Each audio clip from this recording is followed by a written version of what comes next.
ባለፈው አንድ አመት ጊዜ ውስጥ ከ300 በላይ የጤና አጠባበቅ የተመለከቱ አጫጭር ቪዲዮዎችን ሰርቼ የተለያዩ የማህበራዊ ገጾች ላይ ወይም የማህበራዊ ሚዲያዎች ላይ ሼር አድርጌያለሁኝ፣ አካፍያለሁኝ። አብዛኛዎቹ ቪዲዮዎች በጣም በርካታ ተመልካች አግኝተዋል። ጥሩ የሆነ ግብረ መልስም ነበራቸው። ብዙ ሰዎች ቪዲዮዎቹ ጠቃሚዎች እንደሆኑ፣ ጥሩ አስተማሪ የሆኑ መልእክቶች እንዳላቸው እና በጣም በርካታ ሰዎች ምስጋና የሚገልጽ አስተያየቶች አስቀምጠው አልፈዋል። እስካሁን የሰራኋቸው ቪዲዮዎች ፖለቲካ በተመለከተ ይዘት የላቸውም፣ የሃይማኖት ይዘት የላቸውም፣ ዘር የሚመለከት ይዘት የላቸውም። ይዘታቸው ጤነኛ እንድንሆን ምን አይነት ጥንቃቄዎች እናርግ፣ በሽታ ለመከላከል ምን አይነት ጥንቃቄዎች እናርግ የሚል ይዘት ያላቸው ናቸው። በዚህ ቪዲዮ ማውራት የምፈልገው ሀገራችን ኢትዮጵያ ውስጥ ያንዣበበ ስላለው ፐብሊክ ሄልዝ ክራይሲስ ወይም ደግሞ የማህበረሰብ ጤና ውድቀት በተመለከተ ይሆናል። ጦርነት ሲያንዣብብ፣ የሰላም መደፍረስ ሲያንዣብብ እያወራን ያለነው ስለ ፖለቲካ ለመግባባት ብቻ አይደለም። እያወራን ያለነው ስለሚፈርስ የጤና አገልግሎት ወይም ደግሞ ብሮክን የሆነ ሄልት ሲስተም። ስለዚህ ነው የምናወራው። ስለሚፈናቀሉ ወይም ደግሞ ዲስፕሌስ የሚደረጉ ቤተሰቦች ፋሚሊስ በተመለከተ ነው ያወራን ያለነው። ስለሚራቡ ህፃናት ነው ያወራን ያለነው። ከትውልድ ወደ ትውልድ ወይም ጄኔሬሽን ቱ ጄኔሬሽን ስለሚተላለፍ ትራውማ ወይም ደግሞ ጠባሳ ነው ያወራን ያለነው። በጣም ባለጌ በሆኑ ወንዶች ክብራቸው ስለሚያጡ፣ ስለሚደፈሩ ሴቶች ጠዋሪ ቀባሪ ስለሚያጡ አዛውንቶች ነው። ባጭሩ ጦርነት ፐብሊክ ሄልዝ ክራይሲስ ነው። ጦርነት ምን ያህል አክሳሪ እንደሆነ፣ ምን ያህል አውዳሚ እንደሆነ እናውቀዋለን። ባለፈው ግጭታችን አይተነዋል። ማውደም ጀግንነት አይጠይቅም። ማፍረስ፣ ማቃጠል፣ መግደል ጥንካሬ አይጠይቅም። ጥንካሬ የሚጠይቀው መታገስ ነው፣ ቶለራንስ ነው፣ ዳያሎግ፣ ለመነጋገር፣ ኮምፕሮማይዝ ለማድረግ፣ ሰጥቶ ለመቀበል፣ ይቅር ለማለት፣ ችሎ ለማለፍ፣ ለነኚህ ሁሉ ዝግጁ መሆን፣ እሱ ነው ጥንካሬ የሚጠይቀው። ሰላም መሆን የፖለቲካ አማራጭ መሆን የለበትም። ሰላም መሆን ጤነኛ ለመሆን መሰረቱ ነው። የሰው ልጆች በህይወት ለመቀጠል ሰርቫይቭ ለማድረግ ሰላም መሰረት ነው። እያንዳንዱ የጦር መሳሪያ የተገዛበት ብር ወይም ደግሞ እያንዳንዱ ለጦርነት አገልግሎት የዋለ ብር ከጤና አገልግሎት የተወሰደ ነው። አዲስ ሆስፒታል አይገነባም፣ አዲስ ክሊኒክ አይገነባም፣ አዲስ የጤና ምርምር አይካሄድም፣ አዳዲስ ዶክተሮች አይሰለጥኑም፣ ምርምር አያደርጉም። ምክንያቱም ለዚህ አገልግሎት ሊውል የነበረው ገንዘብና ሀብት ህይወት ለመቅጠፍ ለጦርነት አገልግሎት ስለሚውል። እንደ አንድ ነርስ የፖለቲካ አማራጫችሁ ዘራችሁ ወይም ጎሳችሁ ለኔ ትርጉም የለውም። ምክንያቱም ለአንድ ጤና ባለሙያ ታሞ አልጋ ላይ የወደቀን ሰው ዘሩ፣ ሃይማኖቱ ወይም ደግሞ የፖለቲካ አፊሊዬሽኑ ምንም ፋይዳ ስለማይሰጠው ትርጉም አልባ የሆነ ወይም ደግሞ ሴንስለስ የሆነ የፖለቲካ ግብ ለማስቆጠር የሰው ልጅ ህይወትን ኮላተራል ዳሜጅ ማድረግ አይገባም፣ ነውር መሆን አለበት። ያለፈ ህመም፣ ያለፈ ጠባሳ አዲስ ጠባሳ በመፍጠር አትፈውሰውም። ያለፈን ጠባሳ መፈወስ የሚችለው ጠባሳው ላለበት ቦታ ስፔሻል ኬር ስትሰጠው፣ ጥንቃቄ ስታደርግለት ብቻ ነው ያን ጠባሳ መሻር የሚችለው፣ ሂል ማድረግ መዳን የሚችለው። ሀገራችን ውስጥ ጥቂት ዓመታትን እየጠበቀ የሚነሳ ግጭት፣ የእርስ በርስ ጦርነት ከትውልድ ወደ ትውልድ የሚሸጋገር እርግማን ነው። ይሄ እርግማን ሰንሰለቱ መሰበር አለበት፣ ሳይክሉ ብሬክ መደረግ አለበት። ይህን ከትውልድ ወደ ትውልድ የሚሸጋገር እርግማን ሰንሰለቱ ለመስበር የተለየ አይነት ጀግንነት ይፈልጋል። የሁሉም ሰው ጥንካሬ ይፈልጋል። ቁጭ ብሎ የመነጋገር የመደማመጥ ጀግንነት፣ ሰጥቶ የመቀበል መርህ ወይም ደግሞ ኮምፕሮማይዝ ለመደራረግ ፈቃደኛ የመሆን፣ ይቅር ለመባባል ዝግጁ የመሆን፣ ከዛሬ ይልቅ ለነገ ትውልድ የማሰብ ጀግንነት፣ ጥንካሬ ይፈልጋል። ስለዚህ ጊዜው አልረፈደም። 4 የተለያዩ በሽታዎች እንዴት በተመሳሳይ ሁኔታ እንደሚከሰቱ ነግራችኋለሁ። እስከ መጨረሻው ድረስ ተከታተሉት። የመጀመሪያው ሲስተሚክ ሉፐስ ኢሪቴማተስ ወይም ሉፐስ ይባላል። ይሄኛው የተለያየ የሰውነት ክፍላችንን ሊያጠቃ ይችላል። ለምሳሌ ቆዳችንን፣ መጋጠሚያዎቻችንን፣ ልባችን፣ ኩላሊቶቻችን ወይም ደግሞ አእምሯችን ሊያጠቃ ይችላል። ዳሜጅ እንዲሆን ሊያረጋቸው ይችላል። ጽኑ የሆነ ህመም እነኚህ አካባቢ እንድንታመም ሊያረግ ይችላል። ሁለተኛው ሩማቶይድ አርተራይተስ ይባላል። በዋናነት መጋጠሚያዎቻችንን ያጠቃል። መጋጠሚያዎቻችን አካባቢ ዲፎርሚቲ እንዲከሰት ያደርጋል። ወይም ደግሞ መኮማተር፣ አልዘረጋ፣ አልታጠፍ የማለት ከፍተኛ የሆነ ህመም መጋጠሚያዎች አካባቢ እንዲከሰት የሚያደርግ የጤና ችግር ነው። ሶስተኛው አይነት የጤና ችግር ዳያቤቲክስ ሜሊተስ ታይፕ 1 የሚባለው ወይም ደግሞ የስኳር በሽታ አይነት 1 የሚባለው አይነት የጤና ችግር ነው። ይሄኛው ችግር የሚከሰተው ቆሽታችን ውስጥ ኢንሱሊን የሚባለው ሆርሞን የሚያመርቱ ሴሎች ወይም ደግሞ ህዋሶች ዳሜጅ ሲሆኑ ነው። አራተኛው አይነት የጤና ችግር ኢንፍላማቶሪ ባወል ዲዚዝ ይባላል።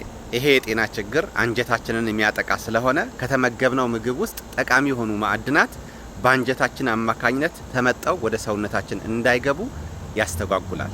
አሁን እነኚህ አራቱ የጤና ችግሮች የሚያመሳስላቸው ነገር ምን እንደሆነ እንየው። ሁላቸውም አውቶ ኢሚዩን ዲዚዝ ነው የሚባሉት። ካታጎሪያቸው የኛ የሰውነታችን የበሽታ የመከላከያ ኃይል ኢሚዩኒቲያችን መታገስ ሲያቅተው፣ ቶለሬት ማድረግ ሲያቅተው የኛ የበሽታ የመከላከያ ዲፌንሳችን የኛኑ ሰውነት ሲያጠቃ የሚከሰት የጤና ችግር ነው። የበሽታዎቹ መንስኤ ከውጪ የመጣ አይደለም። ወራሪ የሆነ ነገር ኢንቬድ የሚያደርግ ነገር ባክቴሪያ፣ ቫይረስ፣ የተለያዩ አይነት ጀርም አይደለም፣ ከውስጣችን ነው። ስለዚህ የሆነ አንቲባክቴሪያ ወይም ደግሞ ጸረ ቫይረስ የሆነ ነገር ሰጥታችሁ የምታክሙት አይነት ችግር አይደለም፣ የውስጥ ችግር ስለሆነ። ስለዚህ የእንደዚህ አይነት ነገር ማከም በራሱ በጣም አስቸጋሪ ስለሆነ ጽኑ የሆነ ህመም ሆኖ ይቀራል። ሰውነታችን ውስጥ ክሮኒክ ፔን ሆኖ ይቀራሉ። በዚህ ቪዲዮ በዋናነት ማስተላለፍ የፈለኩት መልእክት ምንድነው? የቶለራንስ አለመኖር ምን ያህል አውዳሚ ስለመሆኑ ነው። የእርስ በርስ መቻቻል አለመኖር ምን ያህል አክሳሪ፣ ምን ያህል አደገኛ ስለመሆኑ፣ ችግሩም ለመፍታት እጅግ በጣም ውስብስብና ከባድ ስለመሆኑ፣ አንዱ በሌላኛው ላይ ሲነሳ፣ ጎረቤት በጎረቤቱ ላይ፣ ወገን በወገኑ ላይ፣ አንደኛው ብሔረሰብ በሌላኛው ብሔረሰብ ላይ በክፋት መነሳት፣ መተማመን አለመኖር ምን ያህል አውዳሚ፣ ምን ያህል ጎጂ ስለመሆኑ እነኚህ በሽታዎች ጥሩ የሆኑ ማስረጃ ናቸው ብዬ ስላሰብኩኝ። ምክንያቱም እነኚህ በሽታዎች የተከሰቱት አንደኛው የሰውነታችን ክፍል በሌላኛው የሰውነታችን ክፍል ላይ ሲነሳ፣ አውቶ ኢሚዩን ማለት ራስ ማጥቃት እንደማለት ነው። አንዱ የሰውነታችን ህዋስ ሌላኛው የሰውነታችን ህዋስ ሲያጠቃ የምንታመመው እኛ ነን። ልክ እንደዛ ሁሉ አንዱ ጎረቤት ሌላኛውን ጎረቤት ሲያጠቃ፣ አንዱ ብሔረሰብ ሌላኛውን ብሔረሰብ ሲያጠቃ፣ አንዱ ወገን ሌላኛውን ወገን ሲያጠቃ የሚፈርሰው ሀገር ነው። ተመሳሳይ ሀገር ነው ያለን። ተመሳሳይ ሀገር ውስጥ የሚኖር ማህበረሰብ እርስ በርሱ ሲተላለቅ ሀገር ይፈርሳል። ስለዚህ አውቶ ኢሚዩን የሆኑ ነገሮች ዴንጀረስ ስለሆኑ ራስን በራስ ማጥፋት አደገኛ ነገር ስለሆነ የሚሻለው መቻቻል ነው። የሚሻለው አብሮ መኖር፣ አብሮ ማደግ፣ ባለን ላይ መስራትና ሀገራችንን ማሳደግ፣ ከእድገቱ መጠቀም ነው የሚሻለው እንጂ ያለንን ነገር መበተንና ማፍረስ ተገቢ አይደለም። የጤነኛ ማህበረሰብ መገለጫ አይደለም። የሆስፒስ ኬር ነርስ ነኝ። የስራዬ ዋና አካል የሚያተኩረው በመሞት ሂደት ውስጥ ያሉ በህይወት ዘመናቸው የመጨረሻ ቀናት ውስጥ የሚገኙ ሰዎች ህመማቸው የማስታገስ፣ መከራቸውን፣ ስቃያቸውን፣ ጭንቀታቸውን የማቅለል፣ በተቻለ መጠን የቀረቻቸው ጊዜ በሰላምና በተረጋጋ ሁኔታ እንዲያሳልፉት የመርዳት ስራ ነው ምሰራው። ተፈጥሯዊ በሆነ ሁኔታ ሞት አይቀሬ ነው። ሞት ሲመጣ ደግሞ ህመም አይቀሬ ነው። ስቃይ፣ ፍርሃት፣ ጭንቀት አይቀሬ ናቸው። አንአቮይዴብል ናቸው። ህመም፣ ስቃይ፣ ጭንቀት ሁላችንንም በተመሳሳይ ሁኔታ ያጠቃል። ህመም ቋንቋ የለውም። የሁላችንም ነርቮች ህመምን በተመሳሳይ ሁኔታ ይረዳሉ። ሞት አጠገብ ስንደርስ ቋንቋችን ትርጉም የለውም። ዘራችን ዋጋ የለውም። ያካበትነው ሀብት ወይም ደግሞ ማዕረጋችን ምንም ፋይዳ የለውም። ሰው በሞት አፋፍ ላይ ሲሆን በህይወቱ የመጨረሻዎቹ ቀናት የሚያስፈልጉት ካጠገቡ ሆኖ እጁ የሚይዘው ሰው፣ አይዞህ ካጠገብህ አለሁኝ የሚለው ሰው ብቻ ነው የሚፈልገው። ይሄን አስብና በተቃራኒው ደግሞ አንዳንድ ፉሊሽ የሆኑ ኢትዮጵያውያን ምን ያህል ጦርነት እንደሚናፍቃቸው፣ ምን ያህል መግደል እንደሚያስደስታቸው፣ ምን ያህል ጀግና ነኝ ዘራፍ አካኪ ዘራፍ እንደሚሉ ሳስብ በጣም ነው ግርም የሚለኝ። ሰው ሲታመም፣ ሰው ሲሰቃይ የሚያሳዝነው ከሆነ አንድ ሰው ሲሞት የሚያለቅስ ከሆነ ለምን ሰው ይገላል? ጦርነት ምን አስፈለገ? ከውጭ የመጣ ወራሪ ሳይኖር እርስ በርስ መነጋገር የተቻለ ተነጋግሮ ተመካክሮ ችግርን በጋራ ፈትቶ ለማደር የሚያስችል ጭንቅላት እንደሌለን ነው የሚያሳየው። ጭንቅላታችን ለሰላም ብቁ ስላልሆነ የምናውቀው ነገር ቢኖር አንድ ነገር ብቻ ነው፣ ለዘመናት የማያባራ ጦርነት፣ እርስ በርስ መተላለቅ። ያ ውድቀት ነው፣ ደካማነት ነው። የትግራይ ክልል በሶስት አጋጣሚዎች ያውቃታለሁኝ። የመጀመሪያው በ2012 ዓ.ም የፈረንጆች አቆጣጠር ማስተርስ ለመማር መቀሌ ዩኒቨርሲቲ ፈተና ለመፈተን ሄጃለሁ እና 4 ቀን ቆይቻለሁ እዛ በ2012 ዓ.ም። በ2018 ዓ.ም እዚህ ሀገር ሙቭ ያደረኩበት ዓመት ነው እና እዚህ ከመምጣቴ በፊት በስራ ጉዳይ 2 ጊዜ ትግራይ ክልልን ጎብኝቻታለሁኝ። የመጀመሪያው አይ ቲንክ 2018 የካቲት ወር ውስጥ ወይም ደግሞ ፌብሩዋሪ ውስጥ ነው የጎበኘኋት እና ለ1 ሳምንት ነው የቆየሁት እዛ። ለ1 ሳምንት በጣም በርካታ የትግራይ ክልል ሲቲዎችን ያየሁት። ከመቀሌ ጀምሬ አዲግራት ኦርደራቸው ሊዛባ ይችላል። አዲግራትን አይተናል፣ ሽሬ ድረስ ሄደናል፣ አድዋን አይተናል። ሌላ በጣም በርካታ ሲቲዎችን አሁን ማላስታውሳቸው የረሳኋቸው ብዙ ሲቲዎችን አይቻለሁኝ። የልማት ቦታዎችን፣ ኢህአዴግ የታገለባቸው አካባቢዎችን በጣም በርካታ ቦታ አይቻለሁኝ። ሶስተኛው ያየሁት አጋጣሚ ደግሞ አሁንም መቀሌ ነው። በ2018 እዚህ ለመጣ እንደውም ወር ሲቀረኝ አካባቢ ነው ሰኔ ወይም ሐምሌ 2018 ዓ.ም በፈረንጆች አቆጣጠር መቀሌ ዩኒቨርሲቲ የአፍሪካ ዩኒቨርሲቲዎች የእግር ኳስ ጨዋታ ሆስት አድርጎ ነበር። እንደዚህ የሚባል ጨዋታ አለ፣ የአፍሪካ ዩኒቨርሲቲዎች ሻምፒየንስ የሚባል ማለት ነው። እና እኔ ወልቂጤ ዩኒቨርሲቲ ተማሪዎች ይዤ ነው የሄድኩት፣ ተማሪዎች ዲን ስለነበር። በሁሉም ቆይታዎቼ ለትግራይ ህዝብ ያለኝ ለትግራይ ክልል ያለኝ ኢምፕሬሽን ግዙፍ ነው፣ ሂውጅ ነው። የተከበረ ህዝብ ነው፣ ስራ ወዳድ የሆነ ህዝብ ነው፣ ስራ ፈጣሪ የሆነ ህዝብ ነው፣ አርቲስቲክ የሆነ ህዝብ ነው እና ውበት አለው።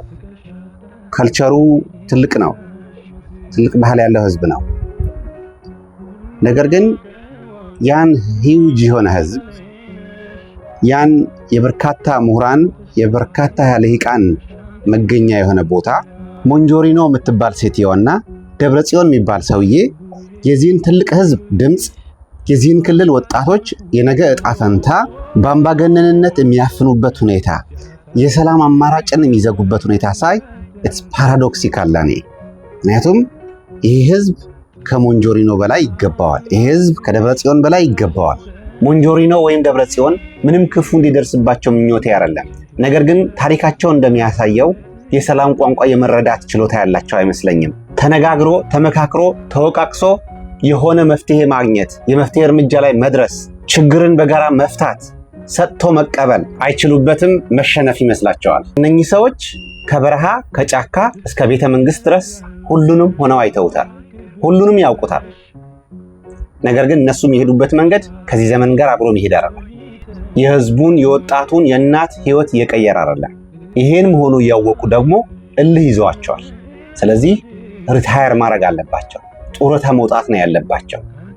መተው ነው ያለባቸው። አሳልፈው መስጠት ነው ያለባቸው። ሌላው ተቀብሎ እንዲመራ እድል መስጠት አለባቸው። ያን ያደረጉ አይደለም። ትግራይ ውስጥ በ10 ሺዎች የሚቆጠሩ ወጣቶች የተሰዉት የትግራይ ህዝብ በሰላም እንዲኖር ነው እንጂ ከትውልድ ወደ ትውልድ የሚሸጋገር ማያባራ ጦርነት ውስጥ እንዲኖር አይደለም። ስለዚህ የትግራይ ወገኖቼ፣ የትግራይ ወጣቶች የጋራ ጠላት አለን። የጋራ ጠላታችን ረሃብ ነው፣ ድህነት ነው፣ ድንቁርና ነው፣ በሽታ ነው። ስለዚህ ረሃብን፣ ድህነትን፣ ችግርን ለማሸነፍ በጋራ እጅ ላይ ተያይዘን መስራት አለብን እንጂ አንደኛችን ሌላኛችን እንደ ጠላት ቆጥረን መገዳደል አያዋጣም፣ የትም አያደርስም። በጣም ለበርካታ ጊዜ እርስ በርስ ተዋግተን መንግስት ቀይረን አይተነዋል፣ ለውጥ አልመጣም። ስለዚህ የሚሻለን አስብልሃለሁ የሚል የፖለቲካ ፓርቲ መምረጥ ሳይሆን አስበን የሚበጀንን የፖለቲካ ፓርቲ መምረጥ ነው። ሰላም ለትግራይ እናት።